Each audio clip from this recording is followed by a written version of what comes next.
Coisa boa estarmos aqui nessa noite, né? Domingo passado nós não tivemos culto, né? Por causa das chuvas e o Senhor, né? Eu acredito que Ele sempre nos honra, né? Ele nos abençoa de uma forma muito especial, porque domingo passado nós também teríamos nosso almoço e o bazar lá no Sal para a Terra também não pudemos ter, né? Para que nós pudéssemos estar de alguma forma cuidando, né, das pessoas, né, para que eles não tivessem sair de casa, não, né, tivesse nenhum transtorno.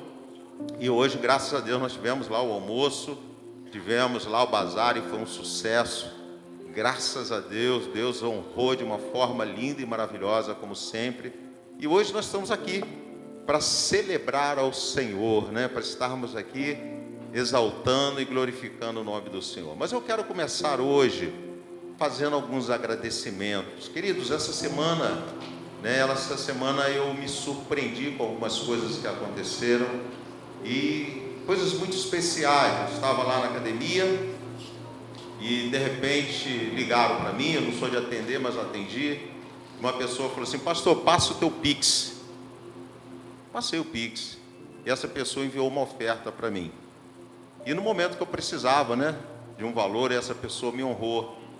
E passada a semana, na sexta-feira, nós tivemos lá um evento na casa da Natália, né? Quero agradecer a Natália, né, por abrir a sua casa, né? Tivemos um evento lá do Ministério de Louvor, uma confraternização, celebramos lá o aniversário da nossa amada irmã Rosane, foi muito bom.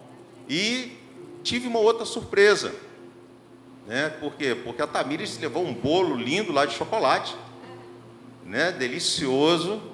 E eu acredito que muitos sabem que eu gosto de bolo de chocolate. E o Emanuel, né, talvez preocupado ali de não chegar a mim um pedaço do bolo, ele foi lá, cortou um pedaço do bolo para mim, trouxe para mim e para a pastora. Então eu quero te agradecer, Emanuel, me senti muito honrado, né, com a atitude que você teve. E não parou por aí.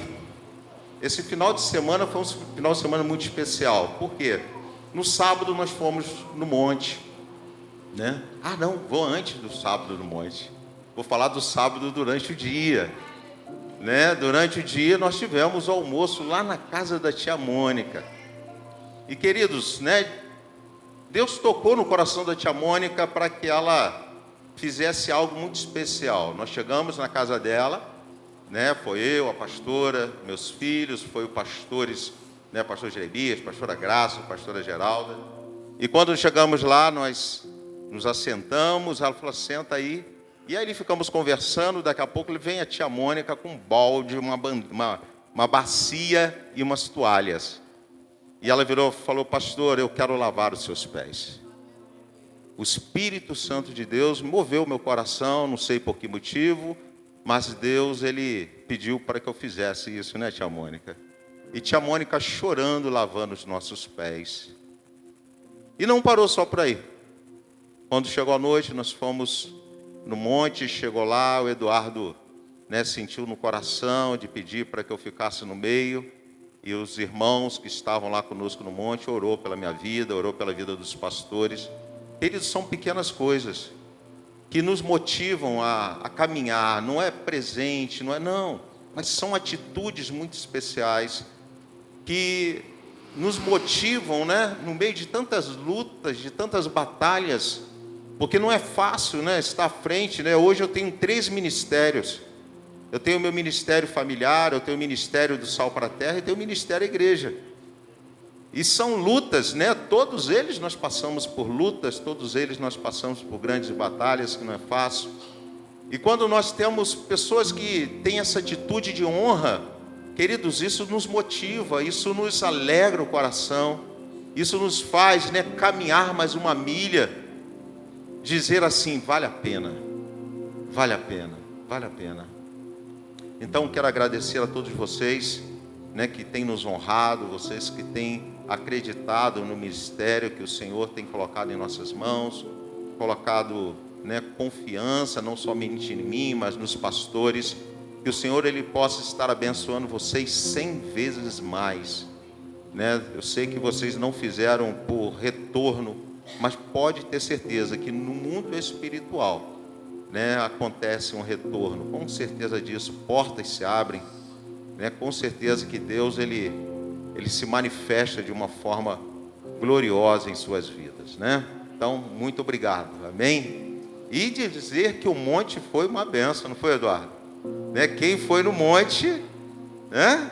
Quem foi no monte está rindo de orelha a orelha, porque realmente foi muito especial, né? Eu quero pegar aqui até o testemunho, né, de uma pessoa que está aqui e falou assim: pastor, eu já fui em outros montes, mas esse foi especial, né, Maria? Esse foi muito especial, e realmente foi um momento muito especial. Nós nem vimos a hora passar. Engraçado que o Gerson falou assim: rapaz, eu toquei violão o tempo todo, minhas mãos nem doeram, meus dedos nem doeram, né? Então, para vocês verem como foi especial, né? Então, não fique fora, né? É um tempo que nós temos com Deus, é um tempo de falarmos com o Senhor, é um tempo de sermos ministrados. Então, os próximos, se prepare, né? Vá lá, se organize para estar conosco. Eu tenho certeza que você vai ser grandemente abençoado. Queridos, eu quero compartilhar com vocês hoje uma palavra que está lá em 1 Coríntios, capítulo 11, versículo 29. E capítulo 11, né, nós vemos ali a ceia do Senhor e uma orientação que o apóstolo Paulo, ele traz para a igreja de Corintos. Eu não sei quantos sabem, segundo os teólogos, a igreja de Corintos, queridos, era uma igreja que tinha todos os dons espirituais. Imagina isso. Uma igreja que tinha todos os dons. Mas, como toda igreja, né, ela precisa de sempre receber orientações, ela precisa de ter pessoas que possam estar ministrando, líderes, pessoas que possam estar trazendo uma direção de Deus. E o apóstolo Paulo aqui, a partir do versículo 17, capítulo 11, versículo 17, ele começa a trazer a orientação com relação à ceia do Senhor, com relação à mesa do Senhor. E o apóstolo Paulo, ele traz dois questionamentos, duas questões a tratar com relação à mesa do Senhor. Vamos ler 1 Coríntios, capítulo 11, versículo 29, diz assim: pois quem come bebe sem discernir o corpo do Senhor, come e bebe para a sua própria condenação. Queridos, o que estava acontecendo na igreja de Corintos, que a igreja, os membros, eles não estavam discernindo. A nossa tendência, humanamente falando, é assim, né? No início nós tratamos as coisas muito a sério, nós levamos a sério, né, as nossas responsabilidades. Mas com o passar do tempo, às vezes nós vamos nos acostumando com as pessoas, acostumando com os ambientes, né, acostumando com as situações, e você não dá tanta ênfase mais, você às vezes não trata mais com tanta importância aquilo que é importante. Isso acontece em muitas áreas da nossa vida. Às vezes acontece no casamento, né? No início do casamento, a pessoa leva muito a sério, muita responsabilidade. Ao passar do tempo, vai se relaxando um pouquinho. Com relação do cuidado dos filhos, também não é diferente. Então, nós vemos que isso é próprio do ser humano. E a igreja de Corintos, queridos, Paulo, ele trata das questões, primeiro com relação à falta de reverência. Falta de reverência com relação à ceia do Senhor. Por quê? Porque a igreja, queridos, eles não estavam nem... Eu imagino a igreja hoje, eles estão fazendo muito, tipo uma gincana, né? Eu vejo alguns vídeos as igrejas fazendo. Alguém chega com uma mesa muito grande, alguém chega e bota batata frita, outro vem, bota batata, né? Já viu isso?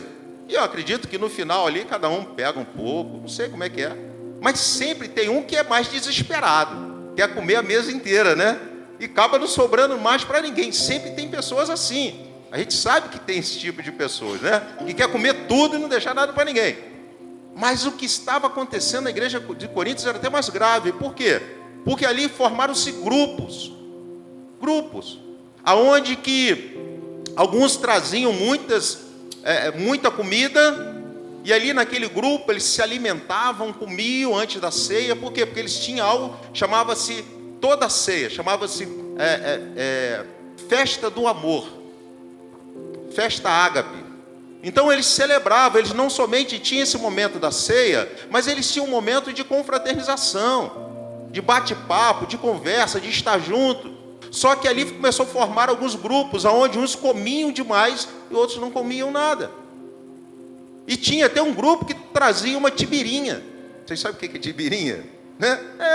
Ficava zonzinho lá, né? Antes da ceia do Senhor. Olha só como é que estava faltando a reverência do que é a ceia do Senhor. Eles perderam a reverência. E a nossa tendência é essa. Nossa tendência, né, é diluir. É que nem perfume, né? Uma coisa é o perfume da essência, que às vezes é até forte demais, que você nem consegue usar. Mas você precisa colocar um pouco de álcool, não é isso? Mas vai diluindo, ele fica tão fraco que daqui a pouco as pessoas não sentem mais. E foi o que aconteceu. Então Paulo, ele começa a falar sobre a falta de reverência. Eles estavam participando da ceia do Senhor de qualquer maneira, querido. E a ceia do Senhor, nesse momento, nós precisamos fazer uma autoavaliação de nós mesmos, do que Cristo fez na cruz do Calvário pelas nossas vidas, o preço que Ele pagou pela minha vida e pela sua vida. É momento desse. Não é um momento de simplesmente você banalizar, eu vou ali comer um pão, tomo um suco de uva e acabou. Não. Esse momento é muito importante. E eu acredito que se o Senhor não estabelecesse isso como uma ordenança, o povo já tinha se esquecido. Com certeza, o povo já tinha esquecido desse momento. Mas Deus colocou como uma ordenança, para que nós pudéssemos nos lembrar que, queridos, foi pago um preço pela sua vida. Foi pago um preço. Você sabe como é que era o sacrifício no Antigo Testamento? O sacrifício do Antigo Testamento era o seguinte: quem tem um pet em casa, um passarinho, sei lá, um gatinho, um cachorrinho, um cavalinho, um boizinho, não sei. Alguém tem pet? Que você ama, não é isso? Que você cuida. Então, como é que era o sacrifício no Antigo Testamento? O sacrifício não era a pessoa ir lá comprar um animal na feira, ir lá e sacrificar, não.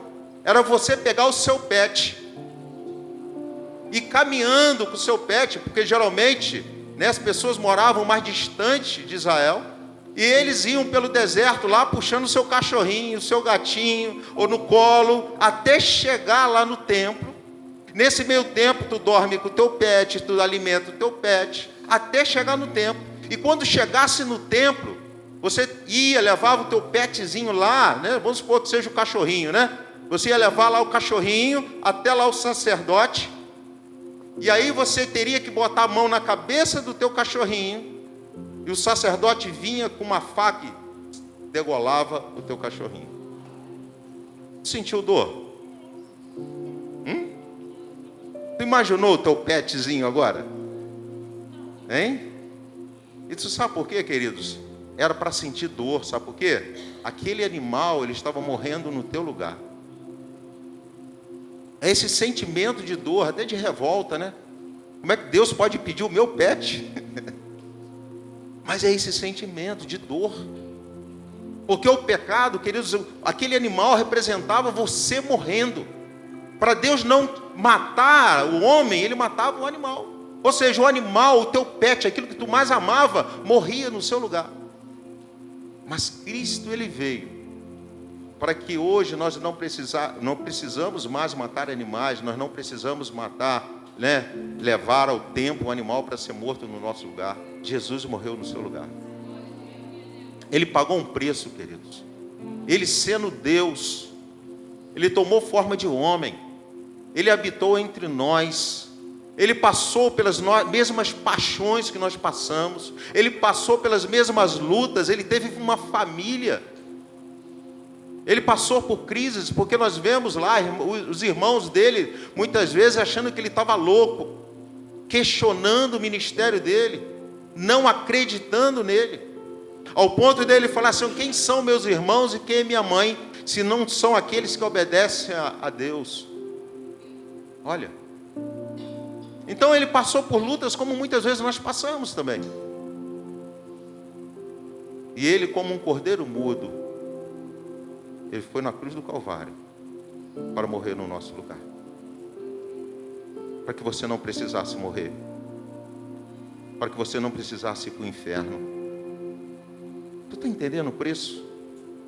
Mas em Corinto, queridos, eles perderam essa reverência. Eles banalizaram esse momento.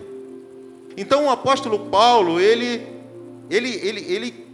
traz essa crítica construtiva para a igreja de Corinto. Fala, gente, vocês estão comendo e bebendo sem discernir o corpo do Senhor, sem discernir o que Cristo fez por vocês. Mas Paulo também fala sobre esse discernir o corpo, a falta de amor ao próximo. Porque quem é o corpo de Cristo? Somos nós, a igreja do Senhor.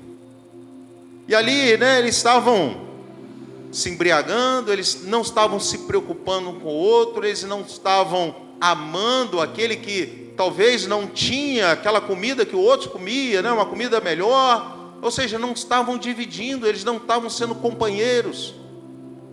E eu quero pegar esse segundo ponto, essa falta de amor para com o próximo. Porque quando o apóstolo Paulo fala aqui, sem discernir o corpo do Senhor, é sem discernir a mesa, mas também sem discernir a igreja, o nosso relacionamento como povo de Deus. E por isso que eu quero trabalhar hoje esse segundo ponto. A falta de discernimento com relação à igreja. Queridos, nós precisamos entender que a igreja como corpo, ela funciona como um corpo humano. Porque agora você imagina, se o corpo humano, se nosso corpo, os órgãos não estiverem em harmonia, o que acontece? Eu coloquei aqui, imagina se o seu cérebro não se comunica corretamente com o seu coração, com os seus pulmões, pode causar uma parada cardíaca. Vamos dizer, o teu cérebro, não quero trabalhar, hoje eu não estou afim de trabalhar. Você vai ter uma parada cardíaca. Agora imagina se o seu sistema circulatório não funcionar bem. Os órgãos não recebem oxigênio e nutrientes e vão à falência. Por isso que o apóstolo Paulo, por isso que Jesus, ele compara a igreja com um corpo. E um corpo que ele tem que ser funcional. Ele tem que funcionar bem. As engrenagens, queridas, não é engrenagem, aqui não pode faltar engrenagem, não tem engrenagem a mais.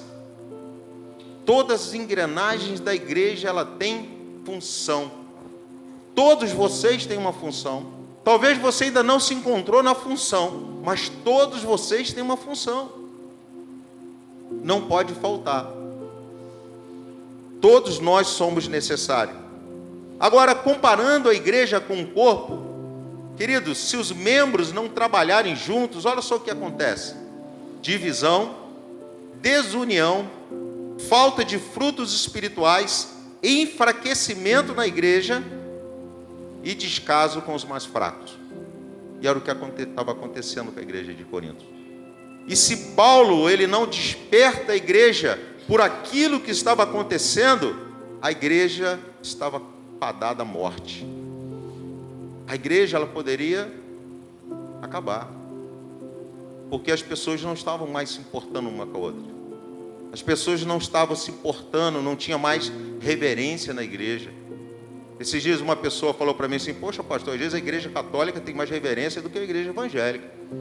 O senhor chega lá dentro, o senhor não vê uma voz, não vê ninguém andando, não vê ninguém circulando, todo mundo ali em reverência. E queridos, a liberdade que Cristo nos dá não é falta de reverência, não pode ter essa falta de reverência.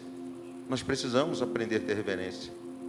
Saber que quando a palavra é aberta, é a palavra de Deus sendo anunciada, sendo pregada, sendo ensinada. Mas o que o Senhor, ele espera da igreja?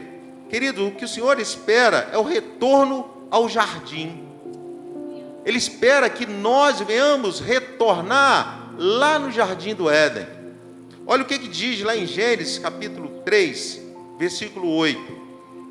Ouvindo o homem e a sua mulher os passos do Senhor Deus, voltando, ouvindo o homem e a sua mulher os passos do Senhor Deus, que andava pelo jardim quando soprava a brisa do dia. Queridos, eu imagino Deus, eu vou falar por mim, né? Como é que eu imagino Deus, né? Eu creio que cada um de nós imaginamos Deus de uma forma. Uns botam ele de barba branca, outros barbudo, outros sem barba, não é isso? Mas eu imagino Deus um pai. Porque eu tenho esse costume. E interessante que fala que Deus, aqui, ele todos os dias, no final do dia, à tardezinha, ele ia lá e se encontrar com Adão e Eva. E quando nós pensamos sobre isso, o que você vê? Eu vejo uma família. Eu vejo Deus como pai, chegando do trabalho em casa, depois daquele dia de trabalho, cansado, mas chegando em casa, sentando e falando assim para os filhos: e aí, como é que tu tá? Como é que foi teu dia? Fala para mim. O que tu fez hoje?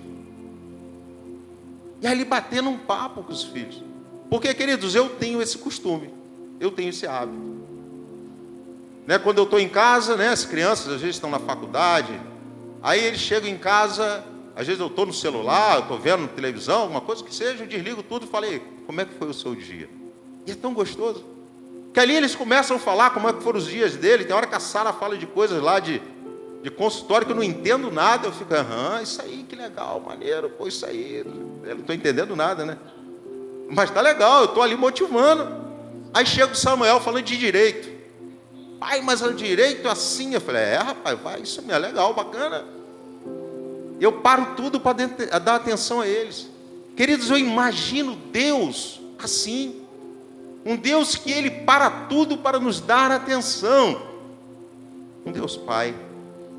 Talvez nós nunca tivemos um pai assim, mas eu imagino Deus assim. Eu vou ser sincero, eu também não tive um pai assim, né, que me desse essa atenção. Hoje eu posso dar essa atenção aos meus filhos, eu gosto, eu tenho prazer de desligar tudo, de parar tudo que eu estou fazendo e dar atenção a eles. Como é bom. Eu imagino Deus assim. Aquele Deus que chega no final do dia: e aí, Adão, como é que foi o teu dia?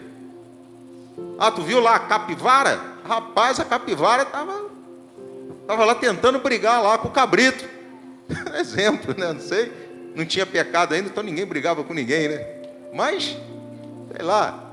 A capivara, ela ficou presa num buraco, pode ser, né? Aí vinha, e tu viu o tatu? Aí, né, e Adão, aquele diálogo com Deus. Deus, olha só, eu botei o nome, porque Deus libera, né, para que Adão colocasse o nome em todos os animais, e colocasse aquilo que eles queriam. Aí Deus, botei naquele bicho lá, jumento. Aquele outro lá é cavalo, o outro é elefante, o outro é cabrito. Olha que legal. E um diálogo com Deus, queridos. Imagina isso. Que maravilha. Que coisa linda. E o que Deus ele espera de nós, queridos? Primeiramente, ser um conselheiro. Olha o que diz em Isaías, capítulo 9, versículo 6.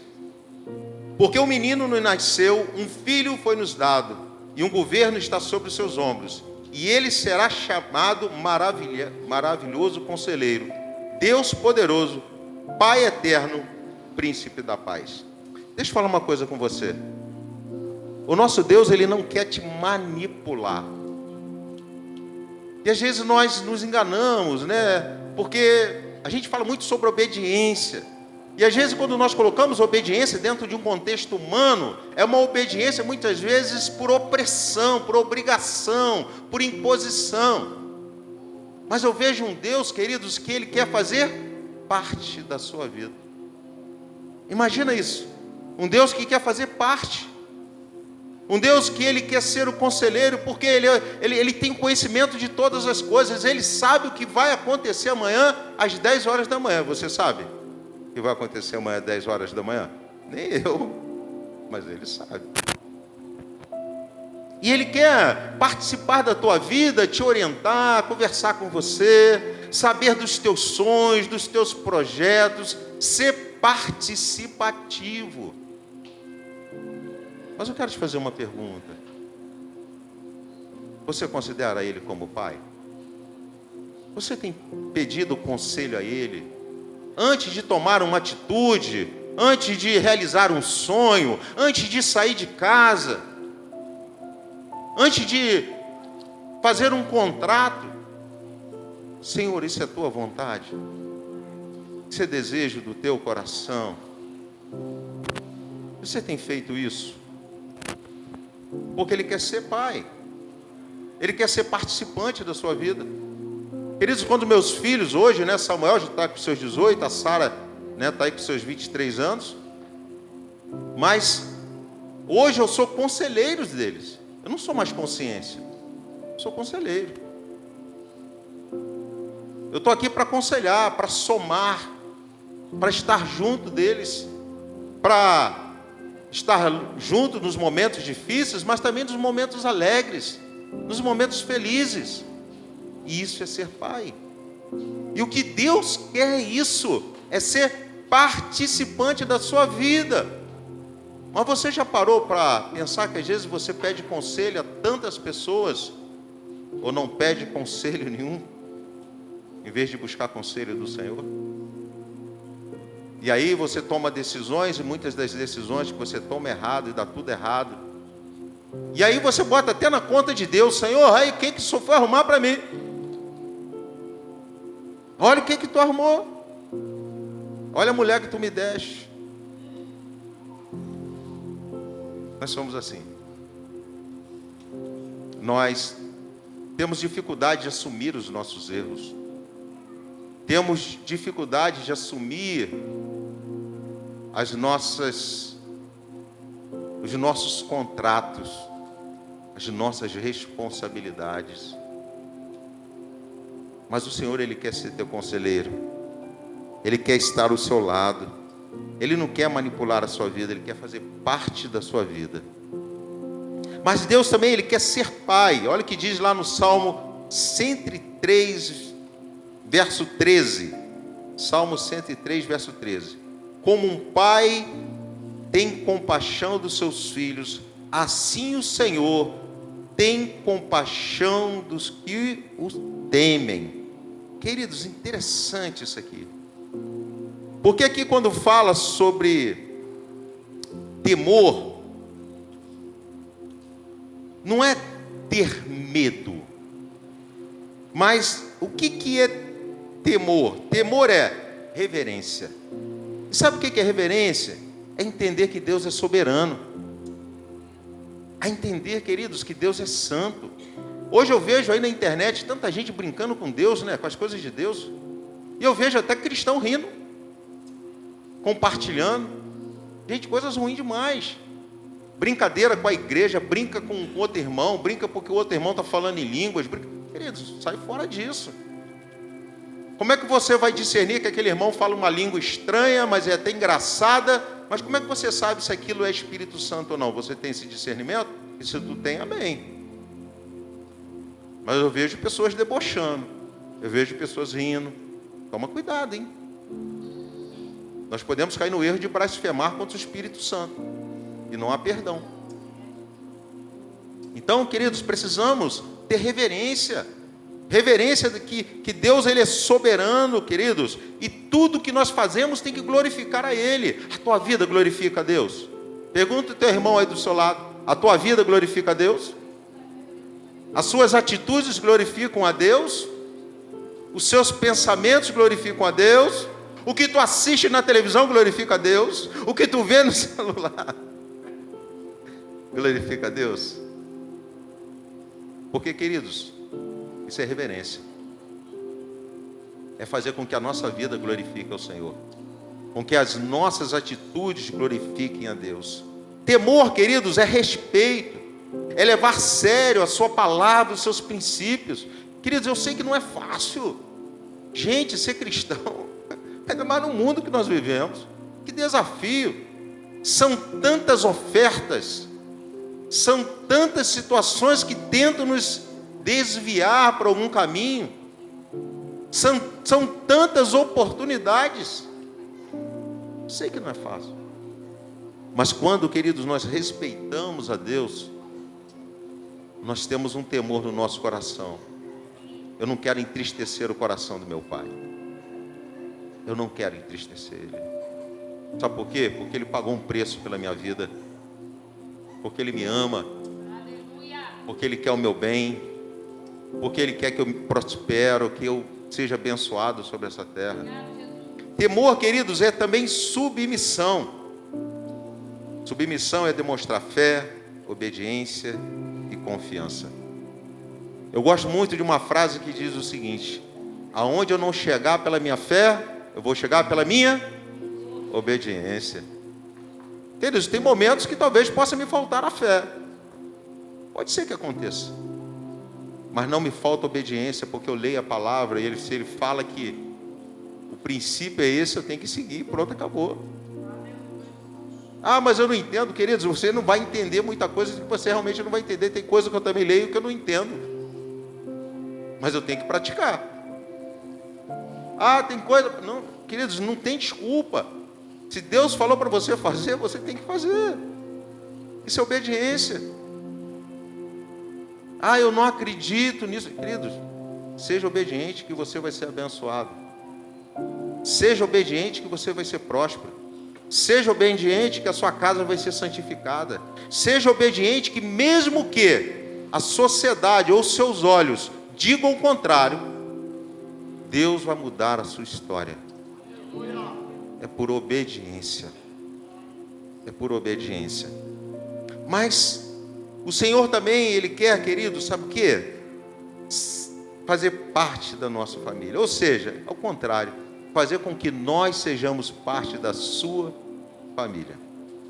Em Efésios capítulo 2, versículo 19, diz assim: portanto, vocês já não são estrangeiros nem forasteiros, mas cidadãos dos santos e membros da família de Deus, edificados sobre o fundamento dos apóstolos e dos profetas, tendo Jesus Cristo como pedra angular, no qual todo edifício é ajustado e cresce para tornar-se um santuário santo no Senhor.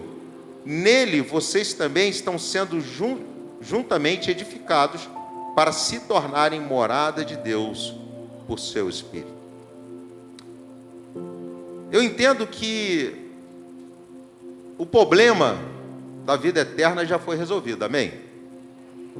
Como é que foi resolvido? Jesus morreu por nós. Aquele que reconhece Jesus como Senhor e Salvador está salvo. Então esse problema foi resolvido. Agora ele deixou um problema sério para nós. Sabe qual é o problema que Jesus deixou para nós? Que hoje, né, claro, ele trabalha junto com o Espírito Santo na face da terra. É de nos fazer famílias de Deus. Porque às vezes nós falamos assim: não, pastor, eu sou da família de Deus. Mas talvez você pertence à família de Deus. Você pertence. O funcionário, que é um funcionário muitos anos, que convive lá com o seu patrão, às vezes ele pertence à família, ele senta até na mesa junto com o patrão. Mas ele não faz parte da família, ele pertence. Mas ele não é da família. É diferente. E muitas vezes, queridos, nós estamos assim como esse funcionário. Por quê? Porque às vezes nós chegamos a Deus, porque como é que é o funcionário? Ele chega a Deus por aquilo que ele tem para oferecer. Não é assim que é o funcionário? Se o funcionário não receber, ele não trabalha. Se ele não for abençoado, ele pede as contas. Se ele estiver incomodado, ele vai embora. E muitas vezes nós chegamos a Deus assim. E isso não é fazer parte de uma família. Você pode pertencer àquele grupo, mas não faz parte do grupo. Porque às vezes as nossas atitudes ao contrário. Porque, queridos, fazer parte da família de Deus é você entender que você não trabalha por salário e nem recompensas. Nós não estamos aqui por recompensa, por aquilo que Ele tem para nos oferecer, não, mas por aquilo que Ele já fez na cruz do Calvário. Nós não estamos aqui para receber amanhã algo, um presente, não. Mas Ele já nos presenteou, Ele nos presenteia a cada dia, quando nós abrimos os olhos e podemos trabalhar, podemos sorrir, podemos andar, podemos falar, podemos sair da nossa casa, podemos interagir com outras pessoas. Estamos livres. Somos livres do pecado, queridos. Temos a liberdade de dizer não para o pecado. Enquanto outras pessoas vivem no pecado e falam assim: no dia que eu quiser eu largo. No dia que eu quiser eu paro de fumar, eu paro de beber, mas está lá bebendo, nunca para. Escravo. Nós somos livres. Nós podemos dizer não para o pecado. Isso é liberdade. Então fazer parte da família, queridos, é estar dentro de um projeto do Pai. Não é fazer com que o Pai esteja dentro do teu projeto. E às vezes nós fazemos isso, né? Tu apresenta um projeto a Deus, falando: Deus, olha só, eu quero chegar assim, fazer isso, alcançar aquilo. Amém. Deus, Ele nos abençoa assim. Mas nós temos que tomar cuidado com isso. Porque às vezes nós só chegamos a Deus para isso. Enquanto que Deus quer que nós façamos parte. E muitos não sabem, queridos, que quando nós fazemos parte do projeto de Deus, quando às vezes até mesmo nós abrimos mão dos nossos projetos para fazer parte do projeto dele, queridos, tu vai realizar o projeto dele, mas ele vai realizar o seu também. Enquanto tu trabalha para ele, queridos, ele vai trabalhar para você. Isso é fantástico. Enquanto você está lá, sabe, fazendo as coisas para o Senhor, abençoando outras vidas, trabalhando na obra dele, alcançando, queridos, ele está movimentando céu e terra para te abençoar também. Ele está indo lá na tua casa te curar, ele está indo lá na casa restaurar. Queridos, quantas pessoas eu conheci que chegou na igreja totalmente destruída, com a família destruída, com as finanças destruídas. Quando elas se envolveram, começaram a trabalhar, se envolver nas coisas de Deus, querido, Deus começou a restaurar a casa, Deus começou a restaurar a empresa, Deus começou a mover as coisas. E às vezes nós não entendemos isso. Nós só queremos. Isso é empregado. Isso não é ser um servo do Senhor, é ser empregado do Senhor. Você só quer salário. Queridos, nós precisamos aprender a trabalhar com propósitos. Filhos trabalham com propósito. E o que é propósito, queridos? Trabalhar com propósito, você se sente realizado. Trabalhar com propósito, você se sente parte do meio. Queridos, tem uma herança para mim e para você. Tem bênçãos, 32 mil promessas para cada um de nós. E às vezes nós não conseguimos viver nem meia dúzia. Por quê? Porque nós estamos muito focados no nosso projeto, no nosso sonho, na nossa vontade, no desejo do nosso coração. Mas às vezes nós não estamos, sabe, aptos para dizer: Senhor, faça o que tu quiseres. Faça o que você quiser, Senhor. A direção que o Senhor tomar, eu estou contigo. Faça a tua vontade na minha vida. Quantos aqui estariam dispostos hoje a largar tudo? Largar tudo. E talvez o Senhor falasse: eu te quero lá. Não é nos Estados Unidos não, ganhando dólar não, mas te botar lá no Nordeste, lá no Piauí.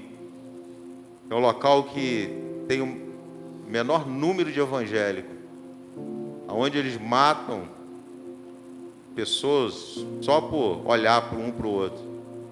Você teria coragem de abrir mão do seu projeto, da sua casa, do seu conforto? Porque isso é que está dentro de um plano de Deus. Isso está dentro da vontade do Senhor, queridos. Claro que eu sei, acho que não sei se ele faria isso com você, mas eu coloquei aqui como só uma suposição. Eu lembro que uma vez lá em casa nós fizemos lá um jantar. Foi um jantar, não foi? E nós convidamos um casal, amigo nosso, na época pastores, né? Eles estavam iniciando o ministério, para jantar conosco. E a Sara, ela teve na África, então ela aprendeu a fazer chili, né? Guacamole, né? É uma comida que eles usam muito lá na África, né? E aí nós fizemos uma mesa e tudo, e a gente sabe que também é uma comida mexicana. E aí quando eles estiveram lá conosco, eu falei muito sério com eles, eles sentaram à mesa, a gente começou a conversar. Eu falei assim: olha só, Nós fizemos esse jantar para vocês, até foi intencional, porque nós estamos comendo aqui uma comida mexicana. Então nós vamos estar enviando vocês lá para o México, mas um local onde tem uma criminalidade muito grande, um local muito perigoso. E você vai ficar ali na fronteira, México e Estados Unidos. Então vocês vão estar sendo enviados para lá. Mas foi muito engraçado. Aí ele olhou para mim e falou: não, pastor, tudo bem, eu vou, né, mas a minha família pica. Eu falei: não, tu não está entendendo. Tem que ir todo mundo, você, os filhos, vai todo mundo, esposa, vai todo mundo. Aí ele virou e falou assim, aí eu não aguentei, eu tive que rir, né? Ele falou assim: pastor, tem que morrer mesmo, né? Aí eu não aguentei, eu ri, né? Era brincadeira. Mas será que nós estamos dispostos, gente, a abrir mão dos nossos sonhos por amar a Deus? Será que nós estamos dispostos de abrir mão daquilo que você mais ama, daquilo que você quer para a sua vida, para amar o Senhor? Porque isso, queridos, é fazer parte da sua família. Eu não estou falando que Deus vai pedir isso para você, não. Mas eu quero que você entenda que você não pode estar na igreja por troca, por bênçãos. Não, porque Ele já te abençoa. Se você parar para avaliar, você já trabalhou, você já tem o seu negócio. Se você não tem o seu negócio, você tem a sua profissão. Se não tem a sua profissão, você trabalha em algum local. Deus já está te abençoando, queridos. Nós precisamos ser gratos a Deus. Nós precisamos entender o corpo de Cristo. Nós precisamos entender o porquê que nós fomos chamados pelo Senhor. Eu quero dizer uma coisa para você: se Deus quisesse que nós fôssemos salvos somente assim, Ele ia nos salvar, ia fazer te levar para o céu, sumia. Mas não é essa a vontade do Senhor. Se Ele nos colocou aqui, é para que nós venhamos ser uma família que ajuda, uma família que se preocupa, uma família que ama um ao outro, uma família que suporta um ao outro em amor, porque às vezes tem que suportar, uma família que acompanha um ao outro, uma família que se preocupa com aquelas milhares de vidas lá fora que estão perdidas. Você já parou para pensar que há milhares de vidas lá fora que, se não está em Cristo, é a palavra que diz que se não está em Cristo, não tem vida? E se não tem vida, qual o estado que eles estão? Vou deixar você responder isso aí. Se não tem vida, aqueles que estão lá fora, que você conhece, seus familiares, seus amigos, pessoas que você convive no dia a dia, se não tem vida, como é que eles estão? Então, queridos, essa é a minha e a sua responsabilidade. É responsabilidade da igreja pregar a tempo e fora de tempo. É anunciar a palavra. É pagar um preço por aquelas vidas que estão lá fora. É não, cessar de chamar: vão na igreja, vão no culto, vão numa célula. Deixa eu fazer uma célula na sua casa. Quantos jovens nesse momento estão aí perdidos nas drogas? Quantas famílias destruídas, que nós poderíamos ser canal de bênção para elas. E isso, queridos, é uma falta de discernir o corpo. Você está vendo como é que a ceia é muito mais do que somente esse momento de você pegar os elementos? Isso é falta de discernimento. E muitas vezes, queridos, nós se tornamos, sabe o quê? Mentirosos. Porque você diz que ama. Eu amo a minha mãe. Aí eu cuido dela, eu cuido da saúde dela. Mas e se ela morrer, ela vai para onde? Para onde que ela vai morrer? Vai para onde? O meu filho, eu amo meu filho, eu dou do melhor, eu pago faculdade. Queridos, eu sempre falei isso para meus filhos. Eu prefiro que eles não façam faculdade. Eu prefiro que eles não tenham profissão, tenham profissão mais simples, não sei qual seria, mas a mais simples do mundo, mas na presença do Senhor. Na presença do Senhor. E às vezes nós ficamos aí, tão ansiosos: meu filho está na faculdade, vai para a faculdade. Mas como é que estão os seus filhos hoje? Se perdendo? Isso é sério, gente. Isso é uma situação de vida ou morte. E às vezes nós somos coniventes com o pecado, com o erro. E somos coniventes. Há algumas situações, eu sei que é difícil da gente lidar, mas as pessoas que estão ao nosso redor têm que saber que nós não somos coniventes com o pecado, com o erro. Nós somos livres, querido, metodista livre internacional. Por quê? Porque nós podemos dizer não para o pecado. Isso é ser livre. É estar no meio de pessoas que bebem e falam assim, ó, eu não bebo. Está no meio de pessoas que falam palavrão, mas falam assim, ó, eu não falo e não quero escutar. Isso é liberdade. Você não deixa ser influenciado pelo mal. Você influencia as pessoas para o bem. Isso é liberdade. Então eu gostaria que você fizesse essa reflexão. Queridos, a responsabilidade não é só minha. Que bom, né?